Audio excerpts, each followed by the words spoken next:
के साथ 125 लोगों का एक बहुत बड़ा डेलीगेशन है, जिसमें ब्रिटिश मंत्रियों, यूनिवर्सिटी, उद्योग समूहों और प्रमुख कंपनियों के सीईओज भी ब्रिटेन का जो डेलीगेशन इस समय भारत आया, भारत नए बाजार की ओर नई रफ्तार के साथ आगे बढ़ रहा है। यानी अमेरिका के राष्ट्रपति डोनाल्ड ट्रंप का अमेरिका को ग्रेट बनाने का जो सपना है, वो अमेरिका को शटडाउन की ओर ले गया है, जबकि भारत नई रफ्तार के साथ नए समझौते आप जान के हैरान होंगे और उतनी ही हैरानी होगी जितनी मुझे हो रही है। ट्रेड एग्रीमेंट बढ़ाना है। और अब हमने जुलाई में भारत के प्रधानमंत्री मोदी जी और कीर स्टारमर ने बायलैटरल ट्रेड एग्रीमेंट जो है एफटीए वो साइन किया है। इसको वो कॉम्प्रिहेंसिव इकोनॉमिक ट्रेड एग्रीमेंट बनाना चाहते हैं। इसके लिए 125 लोगों का डेलीगेशन आ रहा है। उसके अंदर बिजनेसमैन भी है, एकेडमिशियंस भी है। सोच लीजिए, मैंने एकेडमिशियंस इसके लिए बोला है कि एकेडमिशियंस का मतलब क्या है। यहाँ पे जो लोग एकेडमिक्स बन के आते हैं वो एक्चुअली उनकी एक तरह से सीक्रेट सर्विस के लोग रहते हैं, या भारत के अंदर जो लेफ्टिस्ट माइंडसेट के लोग रहते हैं इनके साथ कोलैबोरेशन करते हैं। बिजनेस लीडर्स आए तब तक हमें प्रॉब्लम नहीं है, पर पास्ट में हमने देखा है कि कैसे ब्रिटेन ने खालिस्तानी ऑपरेटिव्स है, आईएसआई बैक्ड जो लोग हैं, उनकी एडमिनिस्ट्रेशन में उनकी पकड़ भी है। अब कोई यूके भारत के साथ फ्री ट्रेड एग्रीमेंट कर रहा है और वो अर्ली इम्प्लीमेंटेशन की बात कर रहे हैं, ह्यूमैनिटेरियन इम्प्लीमेंटेशन। अभी भारत और यूके के बीच में जो ट्रेड टाइस है वो 42 बिलियन पाउंड्स का है। इंडिया एक्सपोर्ट करता है $25 बिलियन के।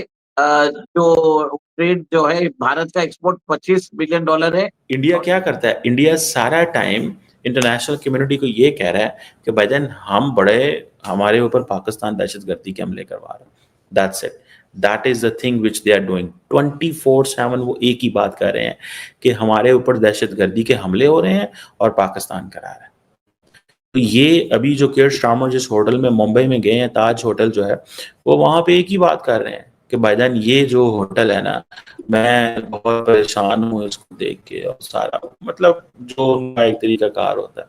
सो बहरहाल हमें पाकिस्तान को इस चीज़ से कोई फ़र्क नहीं पड़ता। उसकी वजह ये है कि हमें हमारे जो ताल्लुकात हैं बरतानिया के साथ, फ्रेंकली स्पीकिंग, आई विश कि हम ये इकोनॉमिक पार्टनर कर सकें।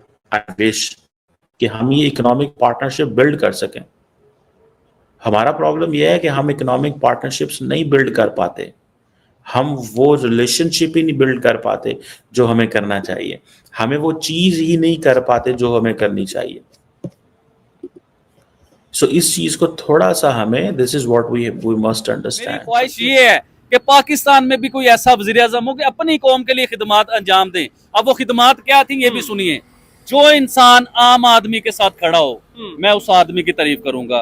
जो इंसान आम आदमी के घर में आटा, राशन, रोटी प्रोवाइड करे, मैं उसकी तारीफ करूंगा। पीछे में पाकिस्तान है ना, देखे इसके साथ ईरान का बॉर्डर लगता है। ईरान की दुश्मनी किसके साथ है? अमेरिका के साथ। इसके साथ चाइना का बॉर्डर लगता है। चाइना की दुश्मनी किसके साथ है? अमेरिका के साथ। इसके साथ इंडिया का बॉर्डर लगता है। इंडिया की अब दुश्मनी किसके साथ चल रही है? अमेरिका के साथ। तो पाकिस्तान इस खिते में सोने की चिड़िया है भाईजान।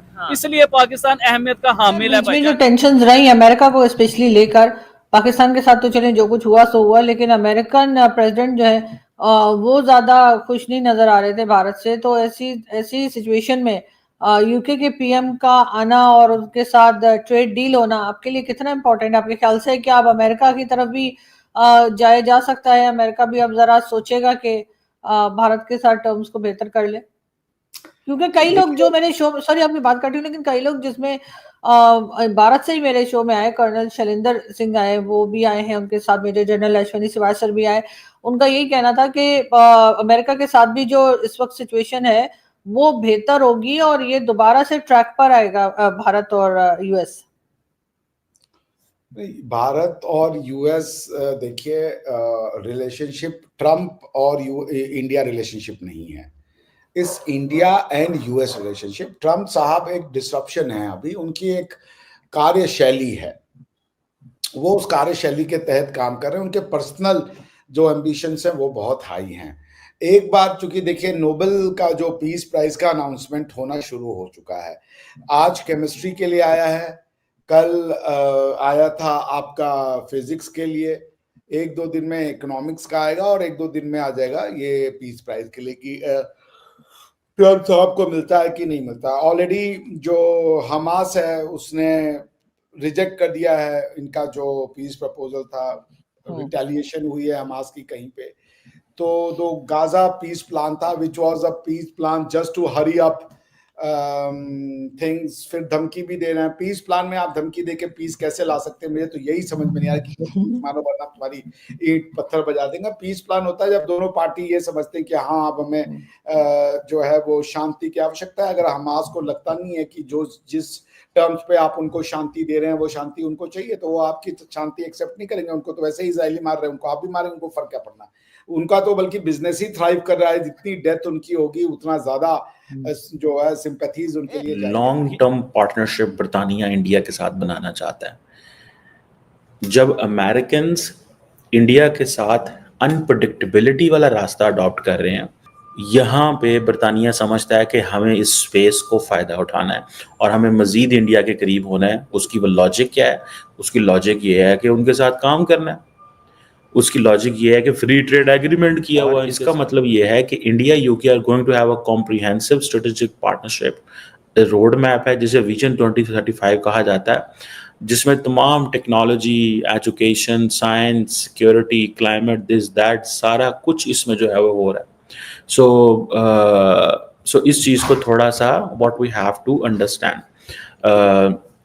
दूसरी बात ये है कि एक वो जिसे कहते हैं ना, सुनने में आ रहा है 125 CEOs, एंटरप्रेन्योर्स, यूनिवर्सिटी प्रोफेसर्स, हर चीज़ वो लेके आ रहे हैं। ये वैसे फ्रेंकली स्पीकिंग दौरे की नेचर भी ऐसी ही होनी चाहिए, way you come with a lot of business community members, with lot of people who are into this game, जो इस गेम का हिस्सा है, आप उनके साथ आते हैं। ठीक है जी, तो ये चीज़ जो है दैट इज़ देयर। और मैं जब इसको देखता हूँ तो मुझे ये लगता है कि ये इंडियंस एंड बरतानिया बेसिकली स्पेस बना रहा है अपनी। फ्रैंकली स्पीकिंग बरतानिया अपनी स्पेस बना रहा है और उनको इस चीज़ का पता है कि इंडिया के साथ अगर ताल्लुकात को हम लॉन्ग टर्म बुनियादों पे नहीं सोचते। अच्छा, मज़े की बात यह है, अभी रिसेंटली मैं एक ऐसे बंदे से मिला जिसका ताल्लुक ब्रिटिश सिस्टम से था, तो उसने मुझे कहा कि हम 30 साल बाद का सोच रहे हैं। क्यों सोच रहे हैं 30 साल बाद का? बिकॉज अभी तो सारी की सारी जो पार्टनरशिप है, जो रिलेशनशिप है, वो इस्टेब्लिश हो रहा है। ठीक है, तो we are thinking of 30 years, we are thinking of 30 years ahead. हम 30 साल बाद का सोच रहे हैं कि 30 साल बाद क्या होना है, अभी हम नहीं सोच रहे। तो ये जो इंडिया के अंदर जो बिजनेस एंटरप्रेन्योर्स और विजन 2035 है ना, बेसिकली ब्रितानियाई लोगों ने ये महसूस किया कि that is where we need to invest. और वो जो एक डिप्लोमेसी की बात की जाती है और स्ट्रेटेजिक कोऑपरेशन की बात की जाती है, लेकिन भारत की धरती पर एक बार फिर इतिहास लिखा जा रहा है। ब्रिटेन के प्रधानमंत्री भारत पहुंच चुके हैं, लेकिन इस दौरे की सबसे बड़ी खासियत यह नहीं कि वो खुद आए हैं, बल्कि यह है कि उनके साथ ब्रिटेन के 150 से ज्यादा इंडस्ट्रियलिस्ट और बिजनेसमैन आए हैं। यह दृश्य बताता है कि आज भारत का रुतबा, भारत की ताकत और भारत की अर्थव्यवस्था पूरे विश्व में नई ऊंचाइयां छू रही है। आज से कुछ साल पहले तक जब तक कोई विदेशी नेता भारत आता था तो चर्चा होती थी उनकी नीतियों की, उनके दौरे की, उनके एजेंडे की। लेकिन इस बार तस्वीर बिल्कुल अलग है। ब्रिटेन के प्रधानमंत्री अपने साथ दुनिया के कुछ सबसे बड़े कारोबारी लेकर आए हैं। वे भारत में निवेश करना चाहते हैं, भारतीय मार्केट में अपनी मौजूदगी बढ़ाना चाहते हैं और भारत के साथ मजबूत पार्टनरशिप बनाना चाहते हैं। यह वही भारत है जिसे कभी ब्रिटिश शासन ने अपने अधीन मानता था। आज वही ब्रिटेन भारत के विकास की गति देखकर प्रभावित है। अब वह भारत के साथ समान साझेदारी की बात करता है, न कि हुकूमत की। भारत का रुतबा अब सिर्फ एशिया तक सीमित नहीं रहा, बल्कि पूरी दुनिया में उसकी प्रतिष्ठा बढ़ रही है। चीन और अमेरिका जैसे बड़ी अर्थव्यवस्थाओं के बीच भारत अब एक विकल्प नहीं बल्कि प्राथमिकता बन चुका है। चाहे बात टेक्नोलॉजी की हो, डिफेंस की, व्यापार की या शिक्षा की, हर क्षेत्र में भारत अपनी मजबूत उपस्थिति दर्ज करवा रहा है। इस दौरे के दौरान भारत के और ब्रिटेन के बीच कई अहम समझौते हो गए, खासकर मैन्युफैक्चरिंग, ऊर्जा, ग्रीन टेक्नोलॉजी और इंफ्रास्ट्रक्चर सेक्टर में। ब्रिटिश कंपनियां अब भारत में नए प्लांट लगाना चाहती है। इससे हजारों रोजगार के अवसर बनेंगे और भारत की अर्थव्यवस्था को नई गति मिलेगी। लेकिन इस उस युग से अगर कोई देश सबसे ज्यादा असहज हुआ है तो है वो पाकिस्तान। पाकिस्तानी मीडिया इस दौरे की खबर के बाद खलबली मच गई है। वहां के टीवी डिबेट्स में अब सिर्फ एक ही सवाल गूंज रहा है, आखिर भारत इतना आगे कैसे निकल गया। कुछ एंकर बौखलाए हुए, कुछ जल बुनकर बयान दे रहे हैं, तो कुछ भारत की आलोचना के बहाने अपनी भड़ास निकाल रहे हैं। पाकिस्तानी मीडिया बस यही दिख रहा है कि भारत के साथ दुनिया खड़ी है, बस जबकि उसके साथ कोई नहीं। जहां तक भारत की तकनीक, निवेश और कूटनीति की नई दिशा तय कराए, वही पाकिस्तान आर्थिक संकटों में फंसा हुआ है। यही वजह है कि भारत की तारीफ दुनिया में हो रही है और पाकिस्तान की मीडिया पेट मरोड़ने लगता है। अब दुनिया मान चुकी है कि 21वीं सदी का भारत आत्मविश्वास से भरा हुआ नया भारत है। वो भारत झुकता नहीं, जो रुकता नहीं और सबके इशारों पे चलता नहीं।